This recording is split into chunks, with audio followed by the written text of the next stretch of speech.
C'est en 1960 que la firme Mazda se lance officiellement dans l'automobile. L'histoire est donc en marche et c'est en 1961 que le tout jeune constructeur japonais signe un protocole d'accord pour l'acquisition de la licence du moteur rotatif Wankel NSU. Sous la patte de son ingénieur Kenichi Yamamoto, Mazda se donne donc une certaine image de marque, en marge de tout autre constructeur, et va devenir le plus fervent défenseur du moteur rotatif jusqu'à en devenir l'unique dépositaire.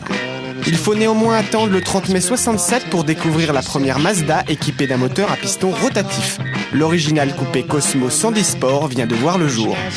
Avec son bloc birotor compact de seulement 992 cm3, doté de lumière d'admission latérale et d'un double allumage, la Cosmo était capable de faire ressortir 128 chevaux à un régime moteur de 7000 tours minute, impressionnant pour l'époque. Excellente routière, elle demeurait une superbe sportive capable d'atteindre assez facilement les 200 km/h. Afin de prouver sa grande fiabilité, Mazda engage des Cosmos au marathon de la route qui consistait alors à tourner pendant 84 heures sur la boucle nord du circuit du Nürburgring. Une 4e place venait confirmer la technologie du moteur rotatif. Sur fond de crise pétrolière et dans un contexte économique peu favorable, l'ingénieur Yamamoto, partisan inconditionnel du moteur rotatif, persiste et signe l'un des modèles les plus célèbres de l'ère Mazda.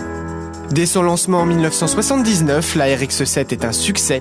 Pendant plus d'une décennie, 3 générations vont se succéder et la puissance passera de 105 à 239 chevaux grâce notamment à des versions suralimentées de plus en plus puissantes. De quoi, à l'espace d'un instant, se coller dans la peau de l'homme qui tombe à pic.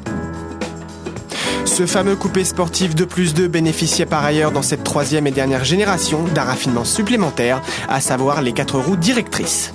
Fort de son succès avec la RX-7, Mazda relève en 1991 un nouveau défi. Sûre de son efficacité et du bien fondé de la technologie Wankel, la marque japonaise obtient une victoire historique aux 24 heures du Mans avec sa 785B Quadré Rotor de 700 chevaux. Une victoire retentissante et qui reste inédite pour une voiture équipée d'un moteur rotatif.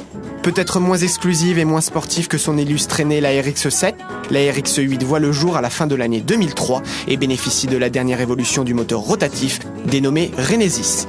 Placé en position centrale et respectant les principes de Wankel, ce nouveau bloc a perdu son turbo mais a gagné un propulseur plus léger, plus économe et moins polluant. Pensée d'après le concept car RX Evolve dévoilé en 1999 lors du salon de Tokyo, la Mazda RX-8 reste à ce jour la seule voiture au monde équipée d'un moteur rotatif. Inventif, original, marginal peut-être, Mazda a su se distinguer et faire évoluer l'automobile.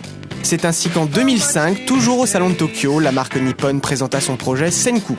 Désigné plus beau concept car de l'année 2005, ce coupé 4 places est équipé d'un bloc rotatif essence, couplé à une unité hybride. Hybridation toujours avec la RX-8 hydrogène RE présentée également lors du salon de Tokyo en 2005. Équipé d'un moteur rotatif pouvant être alimenté soit par l'essence soit par l'hydrogène, par le simple biais d'un bouton au tableau de bord. Il y a fort à parier que Mazda continue de nous étonner dans l'avenir, mais pour l'instant, souhaitons-lui simplement un bon 40e anniversaire.